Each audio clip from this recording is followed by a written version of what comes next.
После того, как Запад узнает последними о том, что предстоит встреча между Путиным и Трампом, они публикуют статью, где говорят в надежде, что Путина наконец-то возьмут под стражу. Поэтому приедет ли он или не приедет в Венгрию? Вы только подумайте, до чего дошел этот фанатизм и это мракобесие. Добрый день, дорогие друзья, гости моего канала. Вас приветствует канал Эрика Берлин Deutschland. Кто случайно зашел на мой канал, подписывайтесь. А также, друзья, подписчики, ставьте лайк, распространяйте мое видео, расскажите о моем канале своим друзьям, родственникам, знакомым. Заранее благодарю. Мы начинаем. Поехали! События развиваются стремительно. Огромная пощечина или удар под дых Евросоюзу и Зеленскому. Встреча Трампа и Путина в Венгрии. Итак, я собираюсь встретиться. Мы будем встречаться в Венгрии. Виктор Орбан будет хозяином. На прошлой неделе было убито более 7 тысяч человек.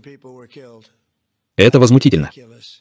И знаете, это не затрагивает нашу страну. Мы не теряем людей, мы не теряем американцев. Но они теряют русских, украинцев, в основном солдат, по большей части солдат.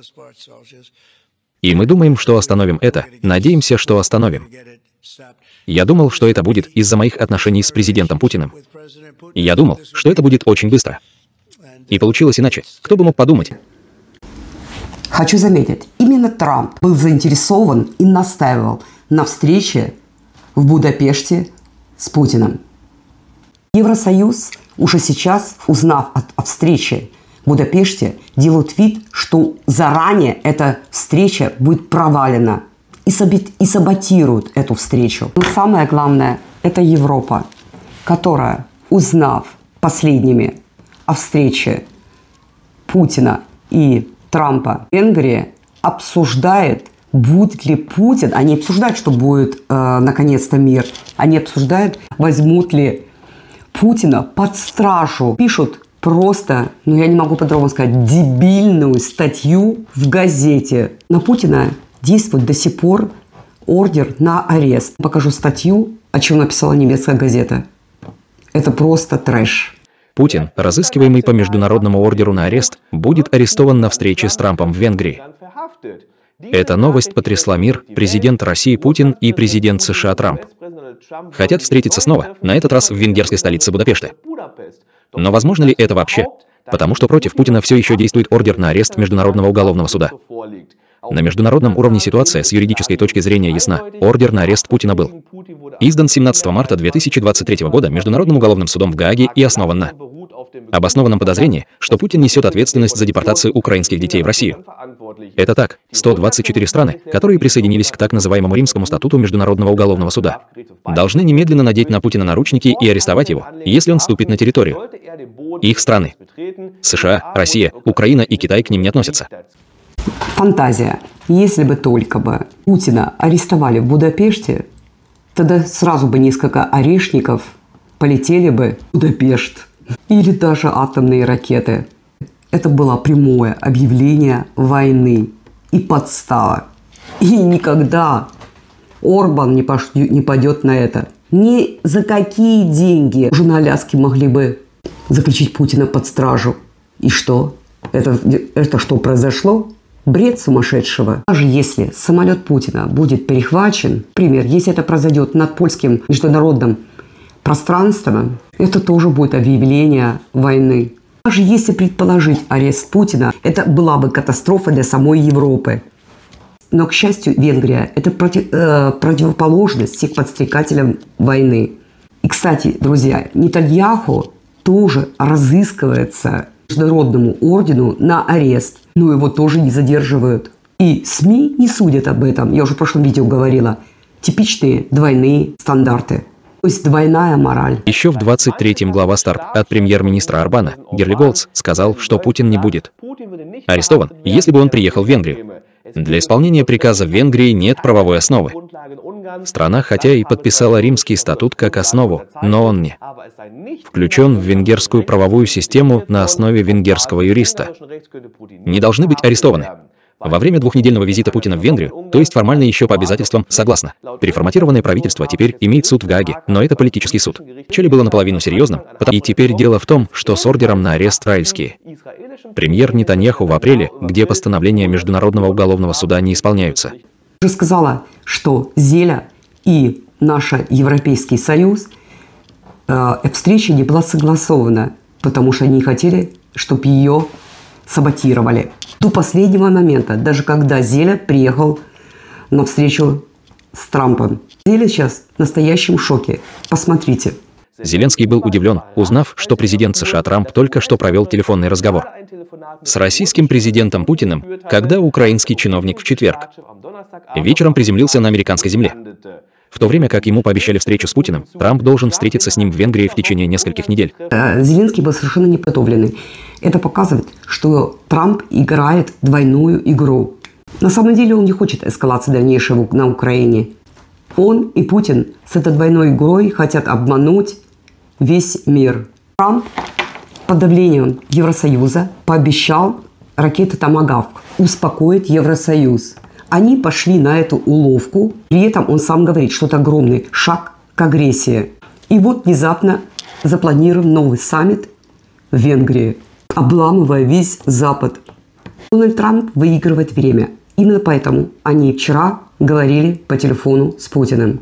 Мол, европейцы давят, и мне надо, в принципе, я же в НАТО, отправить томагавк. Приезжает Зеленский, и он рассуждает так. Мне нужно опять выиграть время и встретиться с Путиным в Венгрии. Потому что Трампу необходим мир. В последнем разговоре по телефону Трамп сказал Путину: экономическое сотрудничество очень меня интересует с Россией, но только после окончания войны. Трампу необходима сделка с Путиным. И из-за этого он хочет всем путем добиться мира, чтобы получить Нобелевскую премию. Кстати, на Нобелевскую премию выдвигали именно Украина Трампа. Ну и Зелю, конечно. Хочу заметить, это все делается не к стремлению к миру, а из-за собственных экономических интересов. Трамп – бизнесмен. Почему Трамп нуждается в мире и нуждается в сделке с Путиным? Рассмотрим это. Что нас ожидает? Мы рассматриваем серьезное обвинение Евросоюза как разжигатели войны, потому что европейская власть погрязла в коррупции для того, чтобы продолжать зарабатывать деньги. Встреча между Путиным и Трампом в Будапеште – это огромное унижение. Первое – Зеленскому, которому не помогло его визит в Белый дом. Второе – Урсуле фон дер Лайен, Евросоюзу. Есть ли надежда в Будапеште на мир? Пишите в комментариях, что вы думаете по этому. Или Евросоюз попробует снова сорвать это, чтобы предотвратить мир. Многие еще так и не поняли стратегию Трампа. Чтобы добиться того, чего он хочет, он всегда делает давление на ту же Россию томагавком. Мол, не будет мира, пошлем томагавк. Это его стратегия. Зачем он это делал? Не для того, чтобы реально послать томагавк, а для того, чтобы сесть с Путиным или заставить его пойти на переговоры в Будапеште. Сейчас он говорит так. У нас есть очень хорошие ракеты «Томагавк», но мы сами нуждаемся в этих ракетах. Он говорит, у нас слишком мало «Томагавков», которые можно запускать с земли. Остальные можно запускать с подводных лодок и с кораблей. И, конечно, ребята, они не хотят, чтобы эта техника попадала к Украине. Хотя были другие сведения, но сейчас уже сам Трамп говорит об этом. А самое главное, Трамп не хочет, чтобы американские солдаты их обслуживали, потому что послать только томагавк, я уже несколько раз говорила, без солдат это нереально в Украину. Сейчас я вам предоставлю вчерашнее интервью Трампа, очень с юмором, как всегда. Ему задают вопрос насчет томагавка. После разговора Путина и Трампа он отвечает на вопросы журналистов. Дональд Трамп отвечает на вопросы прессы в овальном кабинете. Незадолго до этого он разговаривал по телефону с Владимиром Путиным. Президент США рассматривает возможность поставки Украине ракет «Томагавк». По этой теме он начинает шутить.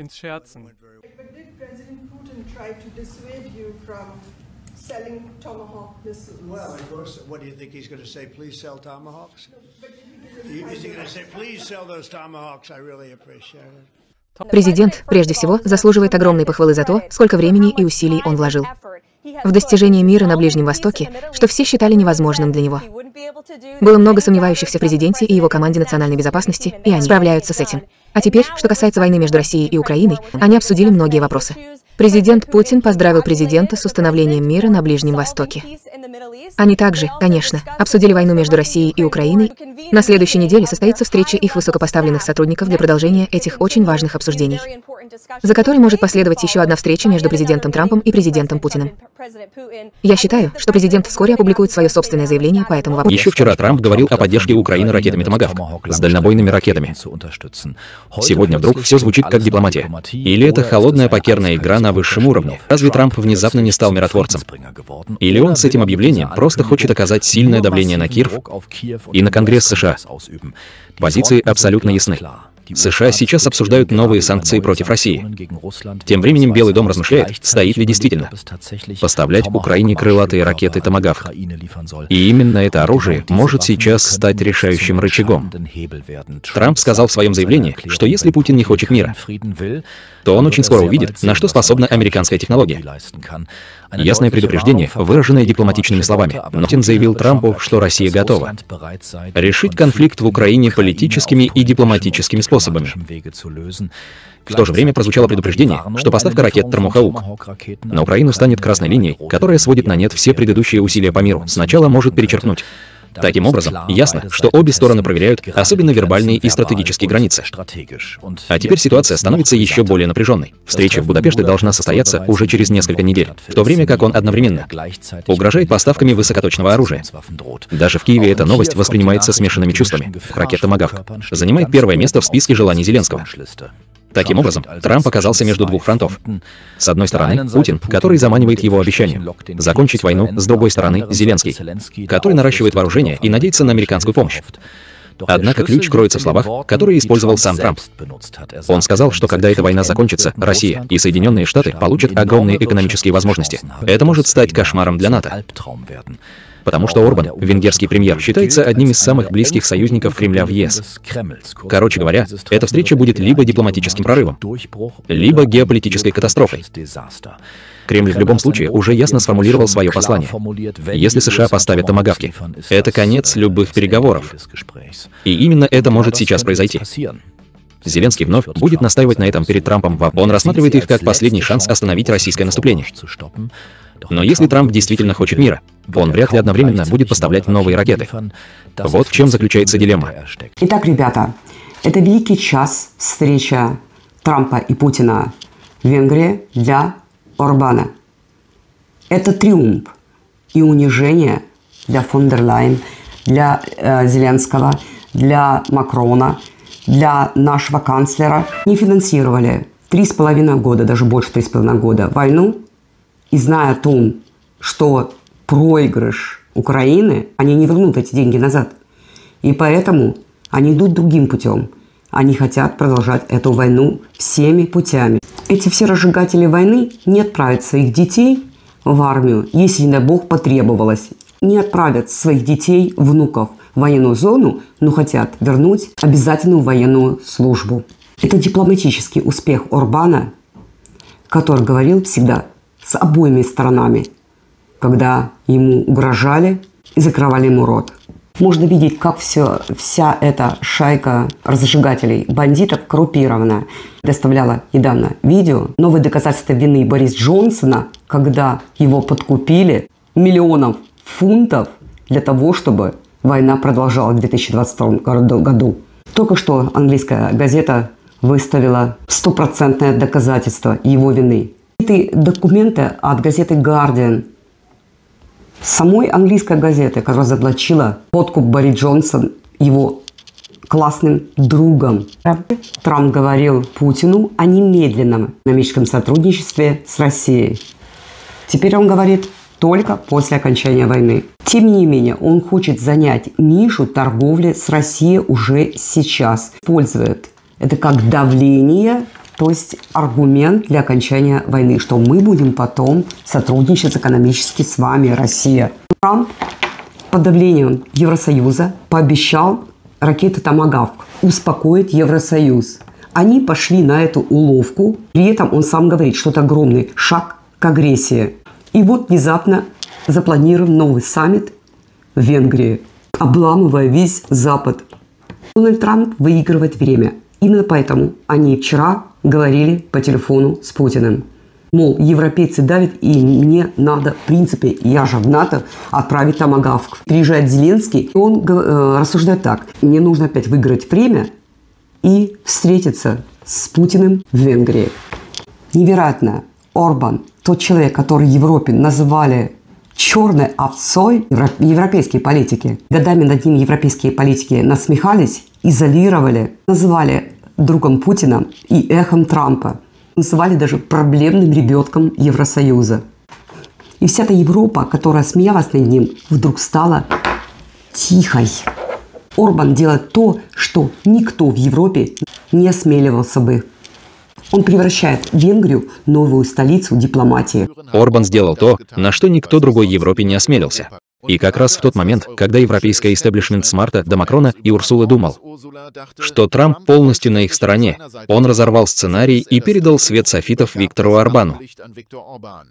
Даже Рейтер сообщила, что это объявление полностью шокировало европейских чиновников. В течение нескольких недель казалось, что Трамп полностью сосредоточился на Брюсселе. Типичный Трамп, непредсказуемый, драматичный и непостоянный. Однако это было не просто очередное поворотное событие. Что-то действительно изменилось. Откуда же взялась эта внезапная перемена?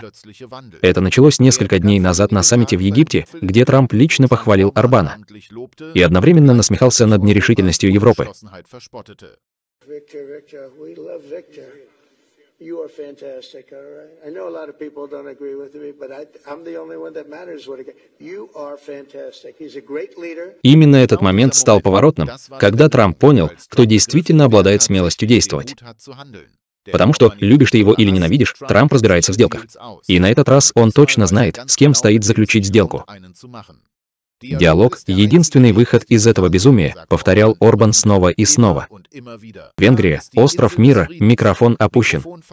Вдруг все статьи, которые называли его оторванным от реальности, кажутся немного поспешными. Трамп это признает, заслуживающая Нобелевской премии «Арка искупления». Его наследие, возможно, обеспечено. Путин тоже это признает. Будапешт — хозяин, который на протяжении всего саммита не указывал моральным пальцем. На демократию и выбросы СО2 не указывал, а просто говорит на клотехт. Без всякой мишуры. А Орбан видит все, мост между Востоком и Западом. Человек, который поставил всю свою политическую карьеру на этот момент. Для скептиков это кажется абсурдным. Для Мерца и Урсулы невозможно. Лихорадочный кошмар. В мраморных залах Кремля советники шепчут. В Вашингтоне дипломаты лихорадочно пытаются понять внезапный поворот событий. Саммит реален, сцена подготовлена. Советник Кремля Юрий Ушерхов подтвердил, что министр иностранных дел США Марко Рубио и министр иностранных дел России Сергей Лавров координируют повестку дня. На повестке гарантии безопасности, энергетические коридоры и рискованный мирный план, который мог бы положить конец войне, которую все считали бесконечной. Москва спешит возобновить диалог, как только слышит слово «томагавк». 3 человека, 3 повестки. Трамп хочет своего стиля мира, Путин — влияния. Зеленский хочет оружие и место за столом, за которым решается судьба его страны.